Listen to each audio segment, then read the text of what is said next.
Hello, welcome everybody. We've got a StreamYard show for you this week uh, with me, Andy Humm, and Mick Meenan.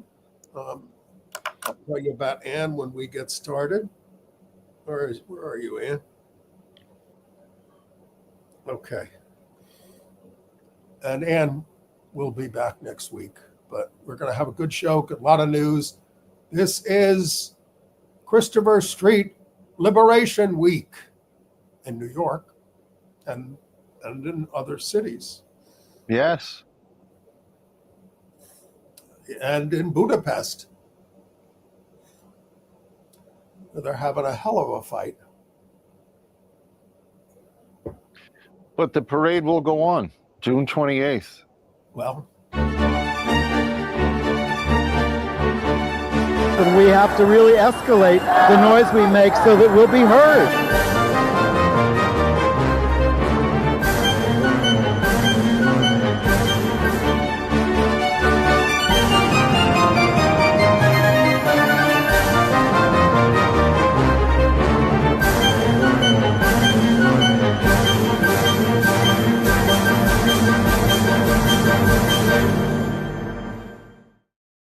welcome to Gay USA.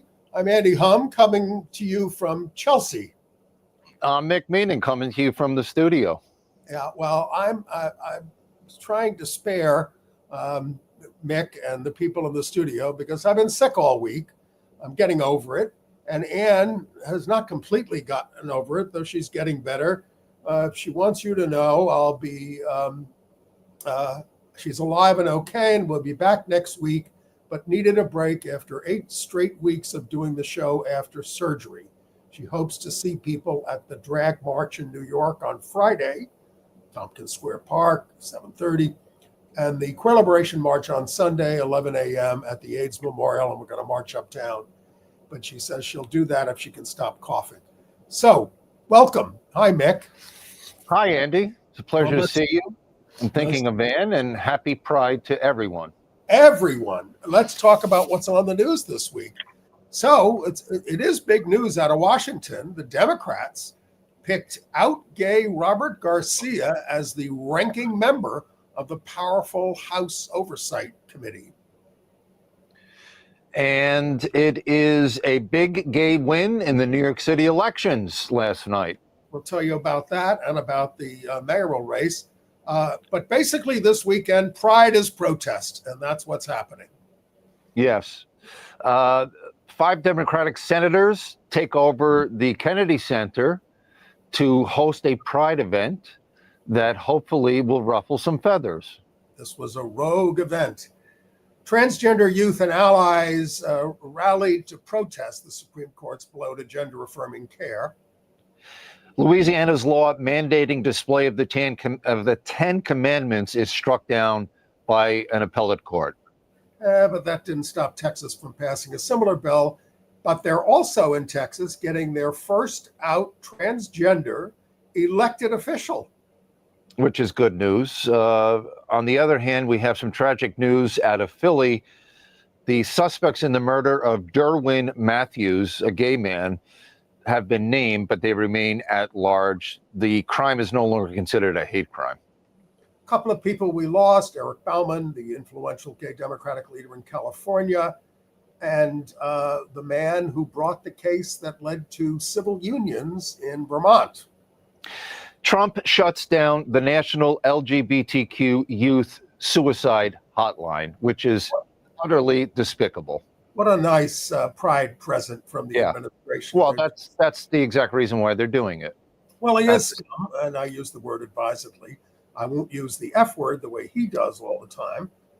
But Trump marked Juneteenth, right, on June 19th, by complaining about the cost of a national holiday that celebrates the end of slavery in the United States. Right. And the Secretary of Defense defended renaming Army bases for failed Confederate generals. Right. And the ACLU is suing to stop the implementation of Texas's Don't Say Gay law. Mexico City gigantic metropolis celebrates Pride with the world's largest human rainbow flag in history. We have a picture of that. It's most impressive. I can't wait to see it. They've got a good mayor there, and they've got a good mayor in Budapest, where there is Yep. so much, in Hungary, so much anti-LGBTQ oppression. But the mayor there says the Pride March will go on despite a ban by the police. An Iranian missile has destroyed Tel Aviv's last gay bar, Mass Central. It's part of that war in the Middle East. And the FDA approved a twice yearly injectable HIV prevention shot. Very good news. But will you be able to get it? Good question. All right, let's start in Washington because, the House Oversight Committee lost its chair, who died. Not chair, but Democratic leader, the ranking member. So they had an election this week among the Democrats, and they turned to youth, and they turned to a gay Latino, out gay representative, Robert Garcia, Democrat of Long Beach, California, a breath of fresh air. He beat out a guy, Stephen Lynch, who's 70 from Massachusetts. And he's had a really rapid ascent in the party.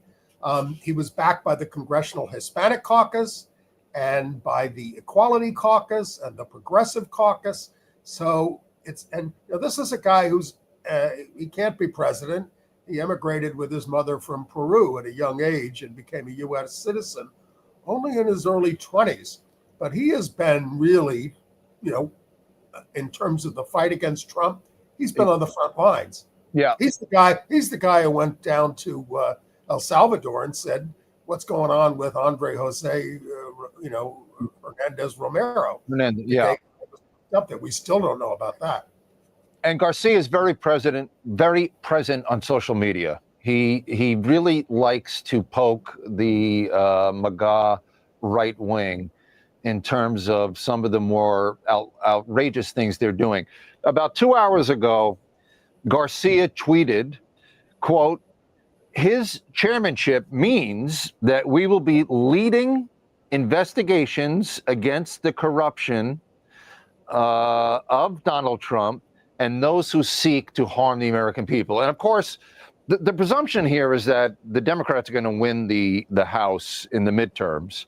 And I think that's exactly what Garcia is gearing up for. Well, of course, we can't presume anything. I mean, that would be the conventional wisdom that will happen. And we certainly hope it does. But we're going to have to work for it. Yeah. Let's go to New York. You've seen a lot about the New York elections. One of the things, we're going to talk about the mayoral race. One of the things you may have missed is that my state senator, an out gay man who's an activist, Brad Holman Siegel, has been elected the Manhattan borough president. We've never had an out gay borough president in the 5 boroughs of New York ever. So he is a first, and he is a strong progressive, and he pretty much won handily. I mean, the final count isn't in, but he's like at 49% or something. He will be our next borough president. Back in the day in the 19th century, Manhattan was the city of New York. That was the whole city. Then they started boroughs in the 1870s and 90s. But so congratulations to Brad. And then, yes, that's a big win for him, and he's worked very hard. And he's done a lot of good things up in Albany. It's going to be a shame to lose him up in Albany because he's been a leader on a lot of important issues. Well, maybe you'll move to Chelsea and replace him when he takes his seat in January. And then you all heard about this mayoral race. Now, I had the feeling that this Zoran Mamdani was going to win. There he is. Great smile. This guy was everywhere. He's a democratic socialist. He's the real thing.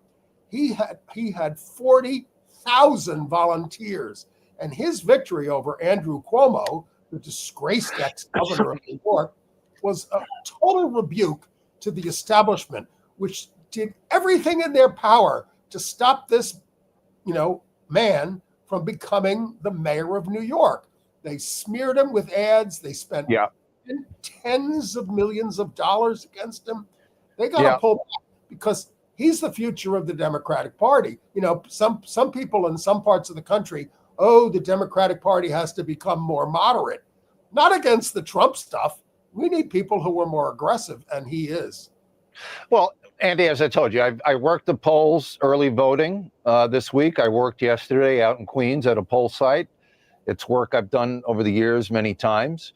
There is a critical mass of young, queer people in this city. I'd say 18 to 30. I dealt with a lot of first-time voters, people who had just registered and showed up to vote for the first time.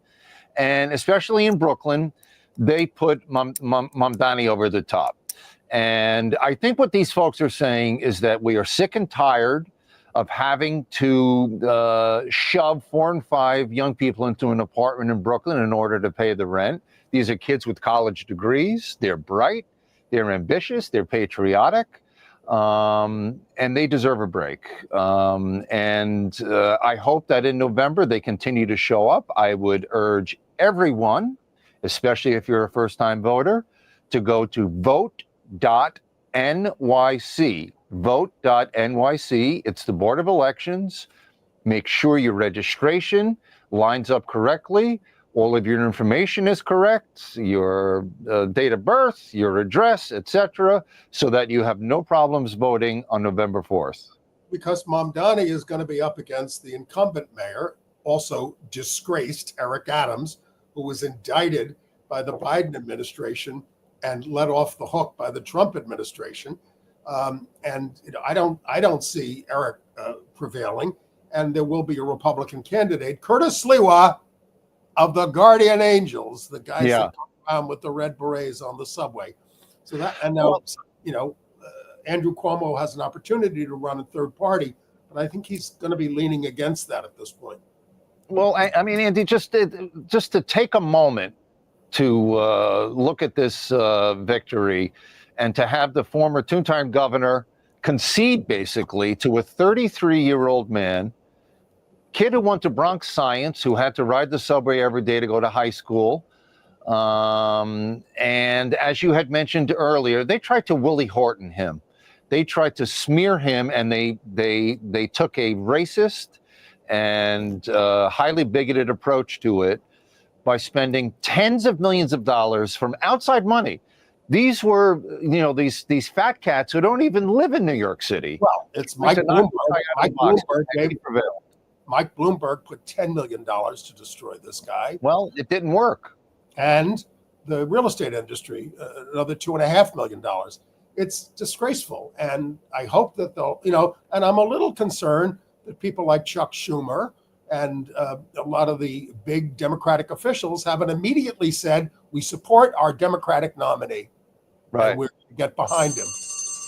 Well, if that is still the case a week from now, when ranked choice voting kicks in and we're getting more results, if there isn't more of a unity type of push, I think that you're going to see an outcry from this critical mass of young voters. I hope so. I'm talking about in places like Brooklyn. We better move on because we've got a lot of news to cover. And I'll give you another thing that changed. We've told you over the years there was this horrible bigot in New York, Fernando Cabrera, a fundamentalist minister who had been on the city council. Eric Adams gave him a big job in his administration. We protested. He tried to get a city council seat back in the Bronx, and he lost. And that shows you how the electorate and the city is changing.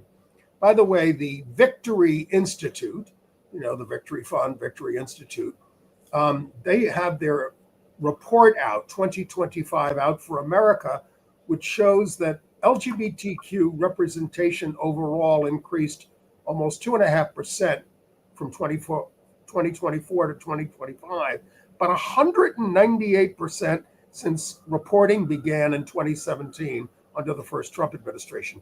So Trump and this right-wing backlash has brought a lot of us, LGBTQ people, you out there, to say, I'm not sitting on the sidelines. I'm going to get in there and I'm running for office and I'm going to try to stop this. Yeah. Yeah, I think there are a lot of young people who are ready to take up the torch. The torch has been passed to the next generation. I'm paraphrasing John F. Kennedy. Absolutely. And by the way, there were huge increases in Asian American and Pacific Islander LGBTQ people elected just in the last year, a 33% increase. So things are changing. All right. Let's go to the Stonewall National Monument. This Yep. is very depressing. They will not, what you see there are three little transgender flags that individuals have put in the dirt because the Park Service, under the edict from Trump, can't acknowledge the existence of transgender people at the Stonewall. So people are planting them in the store. So, my attitude is this. We fought very hard to get that federal designation, right? We got it from Barack Obama. I say, give it back to the federal government. We don't want the Park Service controlling this if they can't tell the true story.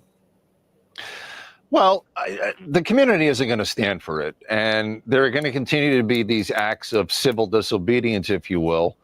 And it'll be interesting to see what happens this week. And Stonewall is right there in the very cradle of the gay rights movement, and it's where millions of people are going to be congregating over the next several days or so. So it'll be interesting to see what happens. But now the Park Service is an anti-trans organization, basically. Oh, absolutely.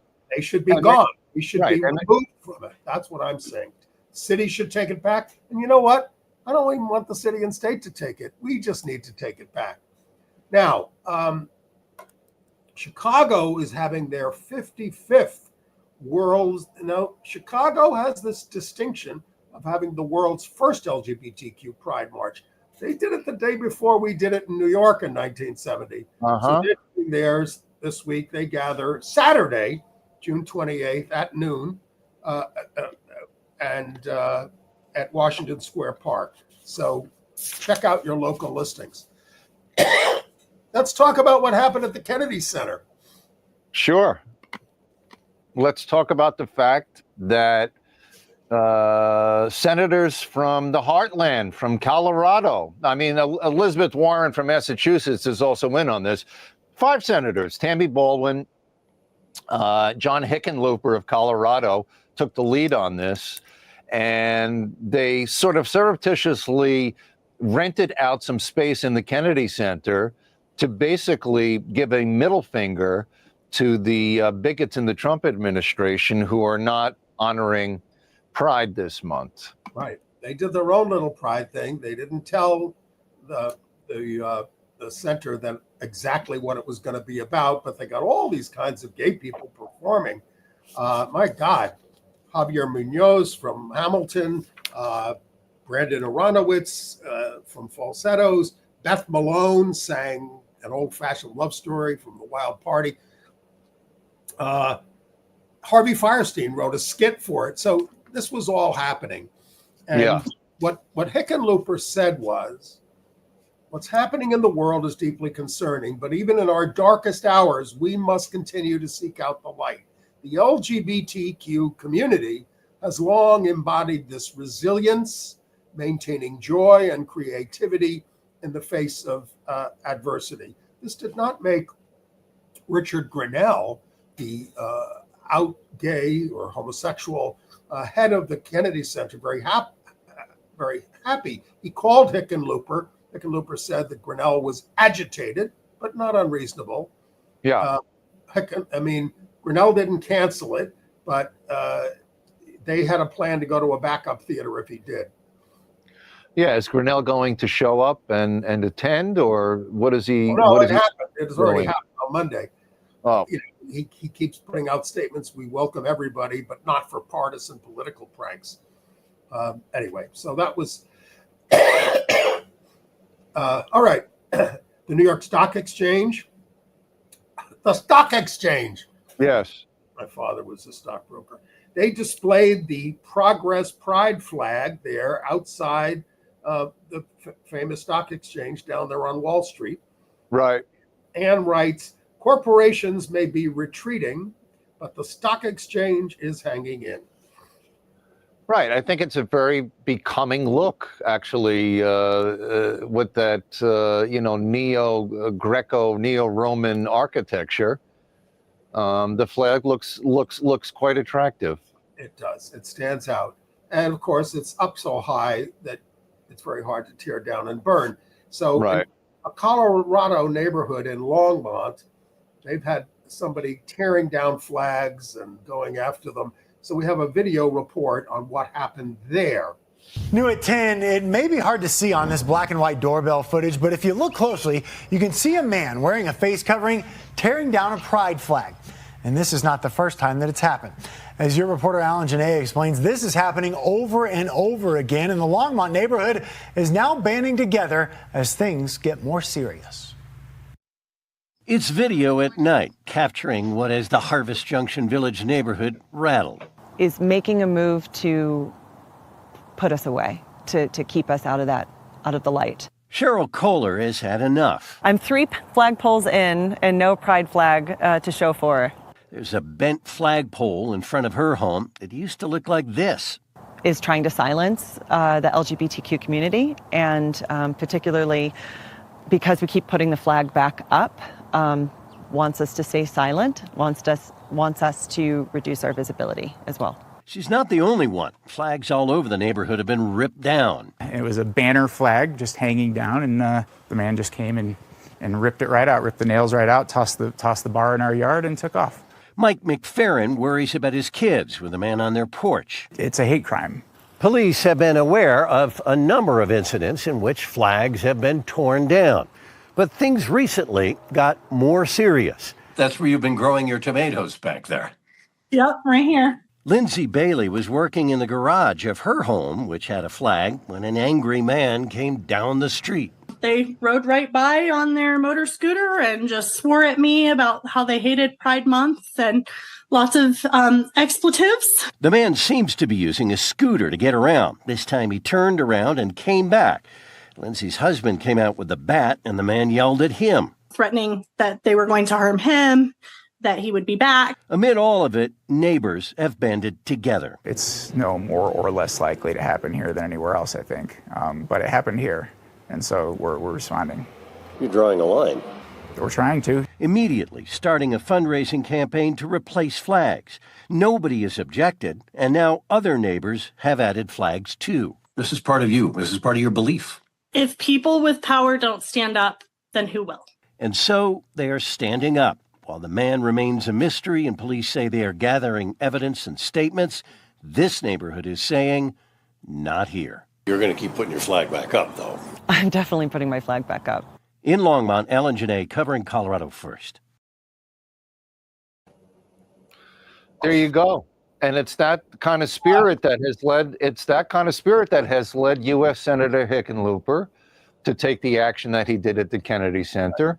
And it just reinforces what I have always felt, that across this country, there is very strong support for gay and lesbian people. There always has been. And it's just a question of organizing people, getting people to stand up for us. Well, so there was a protest against that horrible Supreme Court decision, which lets the states deny gender affirming care to youth. We have a picture. This is in Union Square. Trans people will always exist. It attracted a couple of hundred people. Look, I can remember when we got a bad decision from the Supreme Court on sodomy in 1986. We turned out 10,000 people, but not this time. But we did hear from, and don't go to this right away until I introduce it, Chase Strangio of the ACLU was the out transgender lawyer who argued the case before the Supreme Court. And here he is speaking at the rally. Or you've been doing this for 50 years. We come together at a time of crisis for so many communities. And our fight for trans justice is inextricable from the fight to preserve due process and justice for immigrants in this country.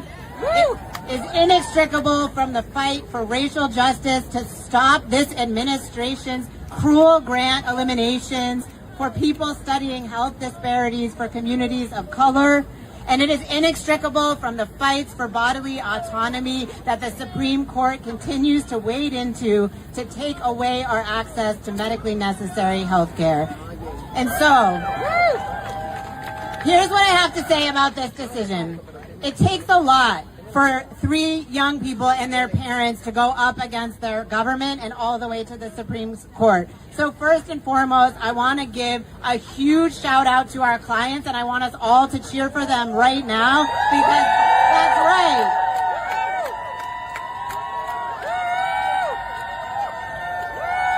And to every single person who organized to support young people's access to health care, who is fighting back against the capitulation from the attacks on this administration, for every person who is outside the Supreme Court, and for every person who is here today, thank you, thank you, thank you. The fight is not over. It is continuing as it has for centuries. We have always been here. We will always be here. And we are going to be in their face every single day. So yes, this decision is cruel. It is awful. They went out of their way, Justice Barrett and Justice Thomas, to give even more discriminatory treatment to us. But, that's right, boo them.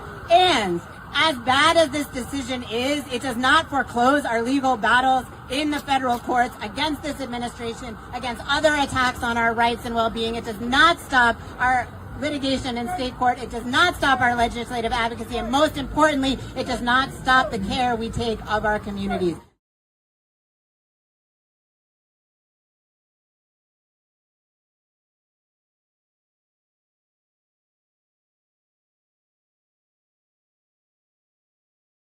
There we go. Thank You know, they all tried to put a good face on it, but this is a big setback. Yes. And you know, it's not just this decision; it's that the administration says Medicare and Medicaid can't cover trans care. I mean, that kind of stuff that we're up against, and I don't know how we're going to do on those things. So I feel for our trans brothers and sisters and everybody in between. There were 9 transgender organizers who got arrested at the Supreme Court over this on June 20th, the Gender Liberation Movement. And GLAAD attacked the New York Times as being the source for Clarence Thomas's concurrence in the anti-trans decision. New York Times reporting, which was very anti-trans. Now, of course, I don't think Clarence Thomas respects the New York Times in any way, shape, or form, but he likes to cite it when it's his way. And then they had a rally in Garden State Equality for trans youth in Asbury Park, New Jersey. We got a picture of that. They took the case to the Jersey Shore, reaching people at the beach. Now, California has sued the Trump administration over its demand that the state abolish its transgender inclusive sports policy. And so we'll see how that turns out. They're fighting it at least. So, Andy, in terms of the Supreme Court loss, is there a legislative remedy to codify gender-affirming care for youth, for Americans seeking such care? We'll be lucky if the states are trying to do it. Yeah. New York tried to do it, but again, New York did it in the last legislative session. But if the administration says, well, your hospitals won't get any Medicare or Medicaid funding, what are they going to do?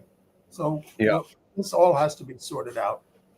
And then there's here's a real kicker from the administration. They're going to shut down the National LGBTQ Youth Suicide Lifeline by July 17th. This was approved by Congress in 2020 under the last Trump administration. And so there'll no longer be a special option for people calling about LGBTQ people, which is a ton of the calls that they get, run by the Trevor Project. Well, it was option 3 when you called the hotline before, and you got shunted through to ostensibly a specialist, hopefully a gay or lesbian person who was sensitive to what it is that you were going through. The administration now says, no need to worry, because we're still going to help anybody who calls the hotline, and everybody is equal. Everybody at risk will get the help they need, but we know that that's not the case. And we just believe that trans people don't exist. So, come on. Right. And it brings me back to thinking of my own adolescence and the despair that I felt and all of the trials and tribulations it took to feel that I was standing on my own 2 feet. That took a long time, until I was in my 20s. And, these hotlines are a way of making sure not only that you're saving kids' lives, but that you have a productive society, that you have people who are able to enter the workforce, people who are able to get their college degrees. But everything here is with these MAGA fanatic lunatics. It's about scoring cheap points and hurting people. This administration doesn't want anybody to have college degrees. They're trying to destroy higher education, public education. Excuse me. So, as you can see, we have a dictator in the United States, Donald Trump. This actual statue, appeared on the National Mall through last Sunday, mocking Trump's pathetic failure of a birthday parade. And it's funny. It was an 8-foot tall sculpture of a golden hand and bearing down on the Statue of Liberty. And it had quotes on the side. President Trump is a very bright and talented man, Vladimir Putin. We do have a great deal of shared values. Bolsonaro from Brazil. Nice quote from Kim Jong-un. Anyway, and they did get a permit for this. And of course, the administration says, if he was a dictator, this wouldn't be up there. Well, they did a great job of depicting his thumb. If you saw that thumb sticking up into the sky, it's that thumb that he's constantly sticking up in those photos where he's trying to make it look like he's a tough guy. And here's the thing. If you go to national parks now, they have these, what do they call them? QR codes next to the exhibits. If you see anything that you think is improper partisan ideology, you're supposed to put your thing on that and report it. Now, so what do we, and then what do we do at Gettysburg? Are we going to report on the Confederate monuments, or are we going to report on the Union monuments? What was more of your cause? Were you more in favor of slavery, or were you more in favor of emancipation? This is an absurdity that we can no longer count on experts to depict history for us, but that everybody should become a historian. Everybody should become an archivist. And, how are they going to square the story of Japanese Americans shipped off to incarceration camps during World War II with their stated goal from the administration that this is an example of the unmatched record of advancing liberty in the United States? We have a lot of sins in our past, a lot of them, and we're committing more by the day. Well, and there are also a lot of things that are important to tell about that we should be proud of, that we did end slavery, and that the Battle of Gettysburg was about sending Robert E. Lee packing back to the South, and that it was the beginning of the end of the Army of Northern Virginia.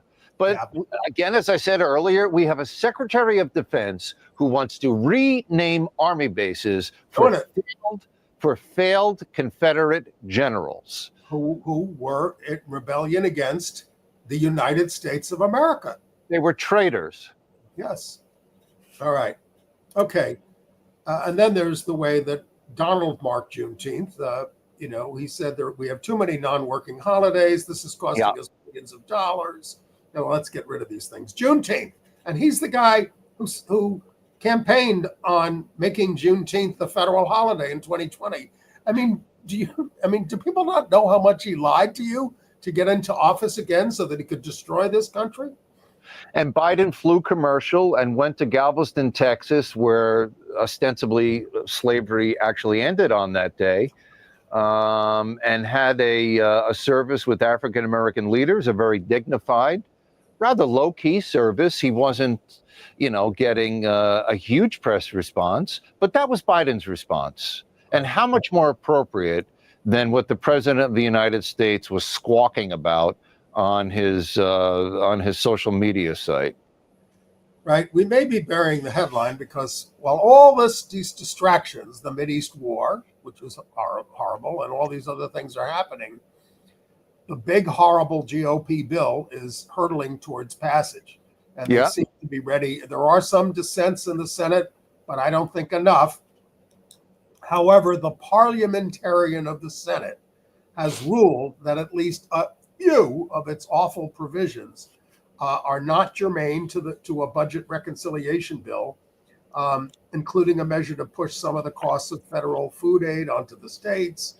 And she blocked a provision, this is very important, which would have limited the court's ability to hold Trump officials in contempt by requiring plaintiffs to post potentially enormous bonds when asking the courts to issue preliminary injunctions. She says that doesn't have anything to do with a budget bill. Go away. Right. So this woman, who has been the Senate parliamentarian, and if the Republicans want to overrule her, they need 60 votes, and they're not going to get them. I thought it was a simple majority. No. I thought it was a simple majority with the Byrd rule. Overrule the parliamentarian. Okay. Well, I mean, to pass the reconciliation bill is 50 votes, right? Or but not this is a parliamentary maneuver. Right. Well, I mean, the bad news is that this bill is so gigantic and so arcane, and they packed so much trickery into it that it's hard to ferret out. But the good news is that it appears to be that the Democrats, Richard Durbin from Illinois and Cory Booker from New Jersey, other diligent truth seekers are trying to get the crap out of this gigantic bill that is basically looking to undermine the republic. They don't have any power. I mean, Tom Tillis, the Republican from North Carolina, said, don't pass this. It's going to kill Medicaid. But what's his name? A fossil, Mitch McConnell from Kentucky said, oh, don't worry. In a year and a half by the elections, they're going to forget about all this. Well, Mike Lee's, this MAGA right-winger from Utah, Mike Lee, who pissed off people last week when he put out that despicable tweet after the assassination of the Minnesota lawmaker, he's put into this bill the provision to begin selling off federal lands ostensibly for housing and development, and it's creating a huge backlash, even among GOP voters from the Midwest and the West who want to keep these lands open for just hunting and fishing and camping and that sort of thing. So we'll see what happens. We just have to move on. We got a lot of news to cover. In Louisiana, a federal appeals court blocked Louisiana from enforcing a law requiring the display of the Ten Commandments in all classrooms, and including public schools and universities. The three-judge panel, they called it, clearly unconstitutional. But they'll try to go to the Supreme Court. But that didn't stop Texas. Governor Abbott signed a bill requiring the Ten Commandments to be displayed by September 1st. Okay. Now let's some other news. In San Antonio, we told you that they elected their first lesbian mayor there, Gina Ortiz-Jones, but they also reelected a gay guy named Jalen McKee Rodriguez to their city council. Reelected. We don't always talk about people getting reelected, but he's an openly gay black man. But he's going on parental leave on August 1st, so the council gets to appoint an interim council member, and they picked Leo Castillo Anguiano to serve in his place. We got a picture of him too, and he's a gay youth worker, and he's transgender. So this will be the first transgender elected official in the state of Texas. Well, congratulations to the both of them. And Texas is being sued over its "Don't Say Gay" law that bans discussion of all these kinds of issues in schools. Right, another ridiculous waste of time. Right. Pride events continue to make crazy people violent in Marion County, Florida. A guy named Michael Wilcox was threatening to shoot up the local Pride festival. He posted about it. He says, you can't expect God to do all the work. And this was, near the anniversary of the Pulse massacre down there. So someone reported him, and, it's just, this is what happens. And we told you also about the murder in Philadelphia of Derwin Matthews Jr., a beloved figure there. in Philadelphia. That's 3 pictures of him. He was killed outside a gay bar right after Pride on June 2nd. I'm not talking about it as a hate crime, but he was gunned down right at the end of Pride. And they did identify 2 suspects, Nysheen Hinson Rackley left, and Tariq Ransom. They're fugitives. So if you know anything about them, contact the Philadelphia police. And in San Francisco, police apprehended a guy who vandalized the big pink triangle up on the Twin Peaks. Just terrible. Let's talk about this. The survivors of abuse at Ohio State University. You saw the documentary? Yeah. These are the people who were abused, mostly by, who was the guy, Dr. Richard Strauss, who's now dead. But, Jim Jordan was the assistant coach there. So what did you think of the documentary? Well, what's happened is that this story has been percolating beneath the surface for a very, very long time. The documentary has really brought it to the front. And it's going to force, I think, a few questions. Number one, how has Jim Jordan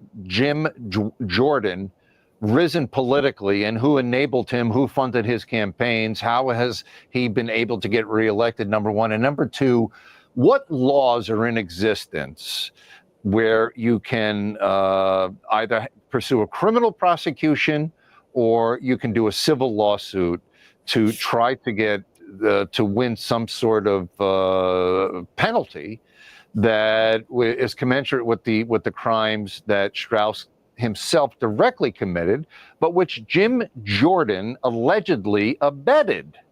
Jim Jordan was a very powerful member of the House and a Republican, and he gets reelected because he's in a safe district and he can't seem to be beaten, but he always denies these charges, but lots of testimony that he knew about what was going on.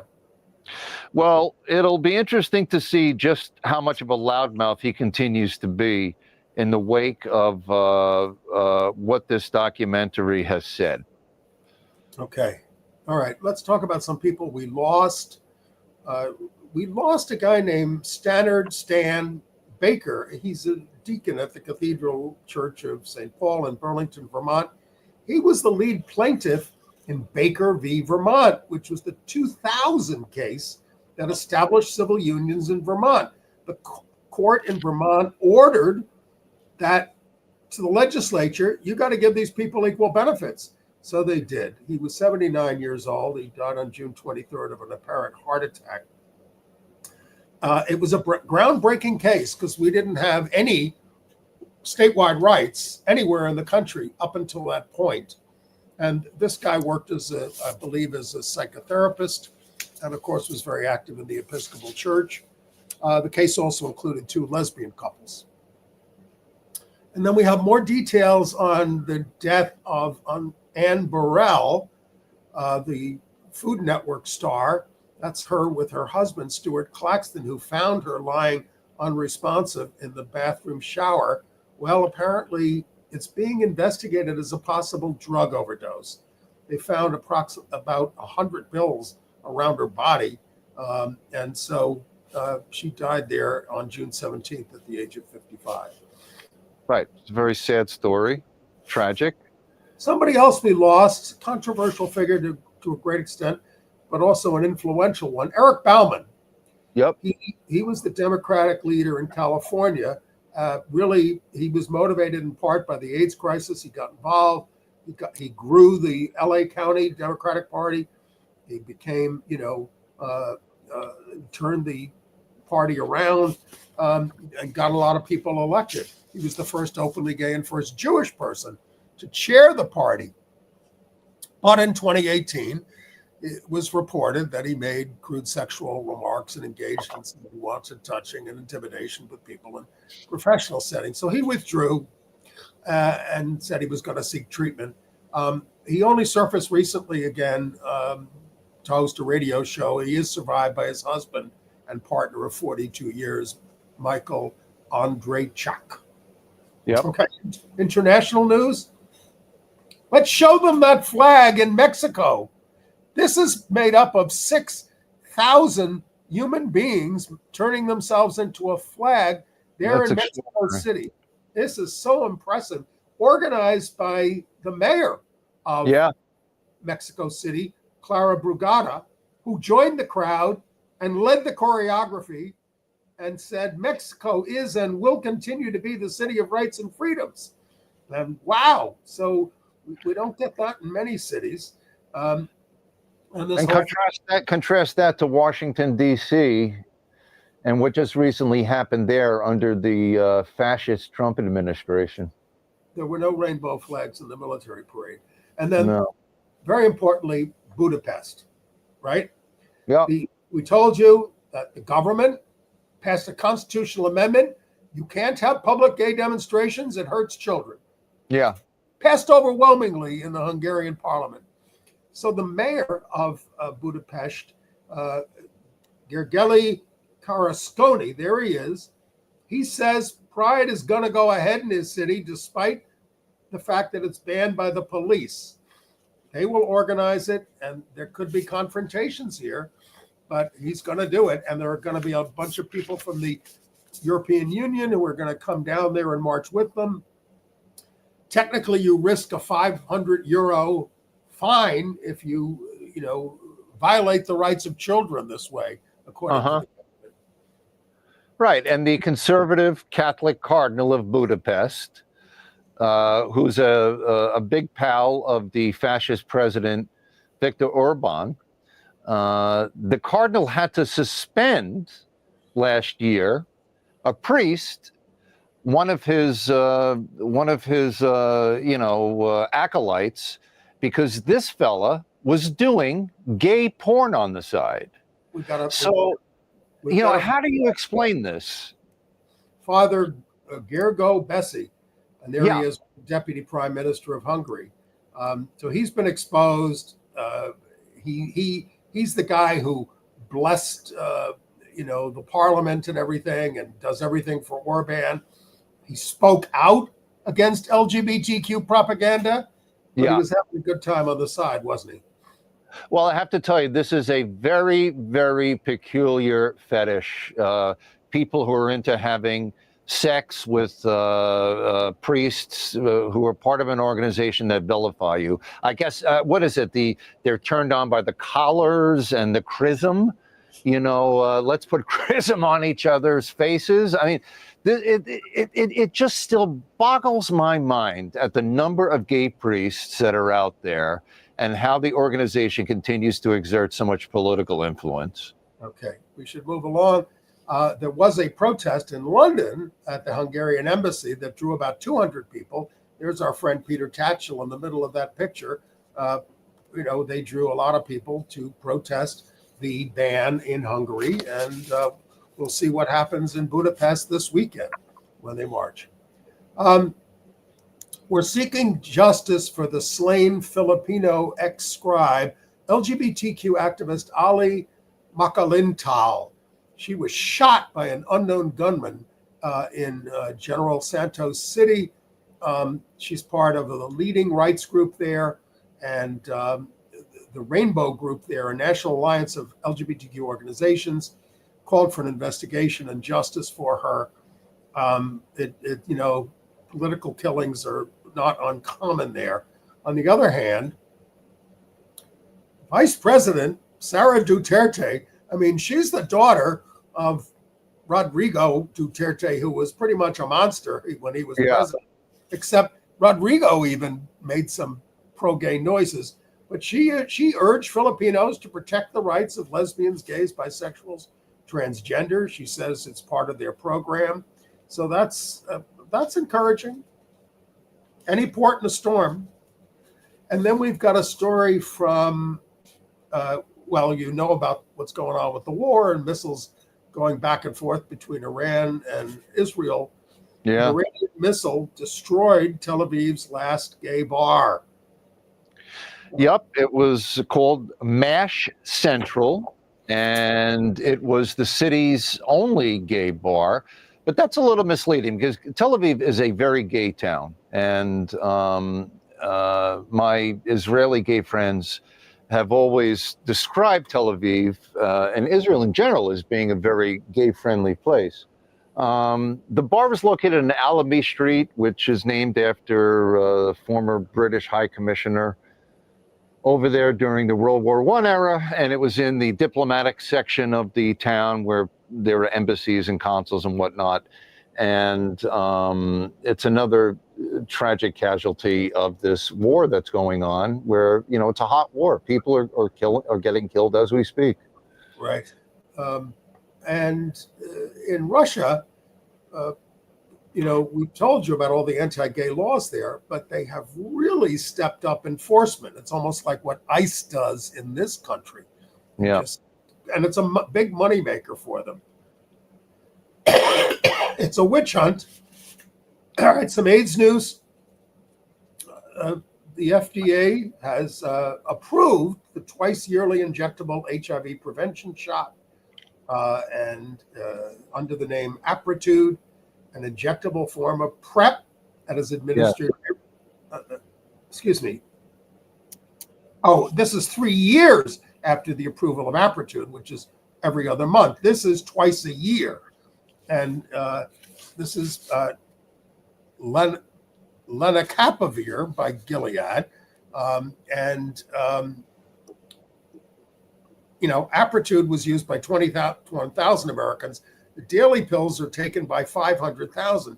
But having a twice yearly injection could really, help end it. But of course, the charge for the drug is $28,218. Right. Injections. So, well, we have to see how and if it could be scaled up. I just want to share one quote. This really has the possibility of ending HIV transmission, said Greg Millett, the head of AMFAR, which is the HIV organization, the organization that has helped save so many lives. And Andy, I have to tell you, in discussing this story with you before the show and reading more about it, in many ways, this is the most important story of the week.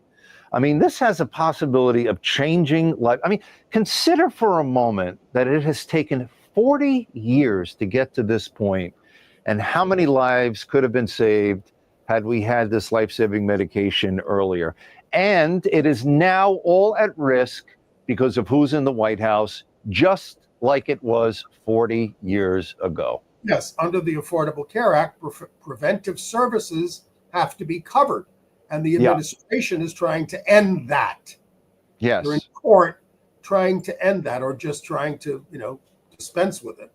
Which is just another reason why the Democrats have to win in these midterms. Right. Okay. This week we learned that the federal HIV guidelines, which are long considered the most national standard for clinical care, may lose the support of the NIH. They're pulling out. I mean, it's almost like we're going to have to do medicine privately, like we did at the beginning of the epidemic when the government wouldn't do anything for us, because the federal government is not going to help.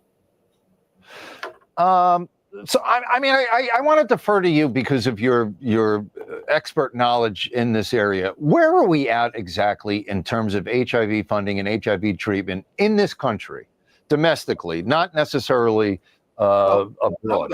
They're cutting off funds to HIV prevention organizations right and left. I mean, they're all getting defunded, especially because they treat LGBTQ people, especially because they treat transgender people. So they're just cutting them off. So what's going to happen, therefore, is that with the vulnerable communities where HIV was still a threat, that threat is now going to be, there's going to be a force multiplier behind that threat, and the transmissions are just simply going to spread. Not to depress you during Pride Week, but the goal of the administration is a resurgence of HIV here and around the world. Right. It's certainly resurging around the world.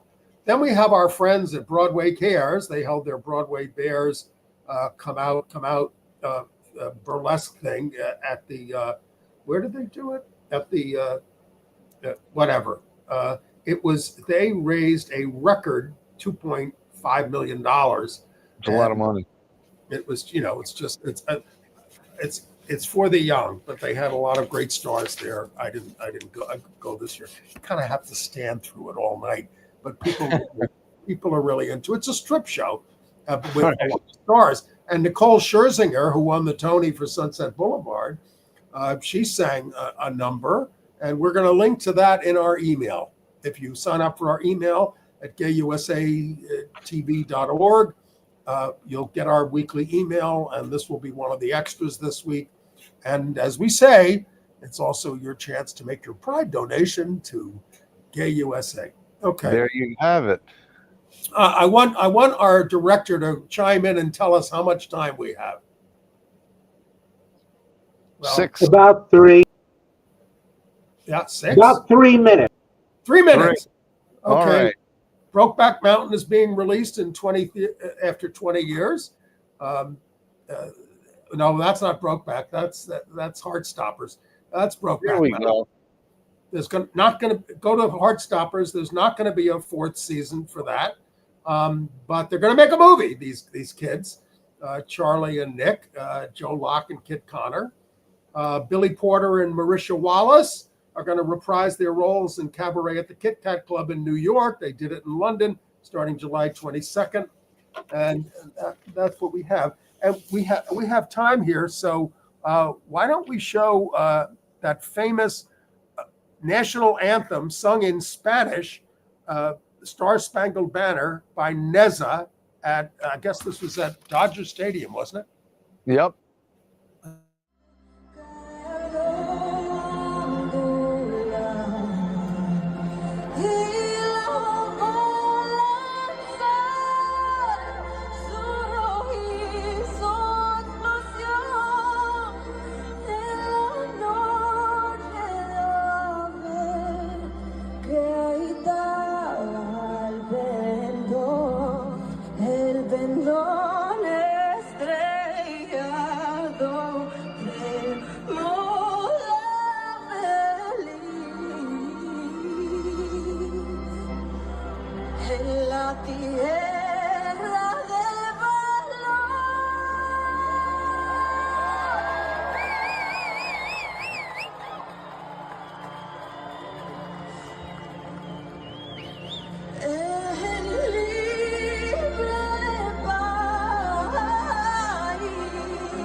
Service doing that, and she was very well received. And these are small acts of rebellion, like the Kennedy Center thing, like this administration's. Well, the Dodgers just put up $1 million for the folks who are at risk of being abducted by these thugs who are roaming around LA and other California cities trying to round them up. Well, nice to be with you, Mick. And we'll be back next week, and we thank you all for joining us. It was a pleasure to be here, and I look forward to Ann coming back as well. Okay. Happy Pride. Happy Pride, everybody. See you at the one of the marches.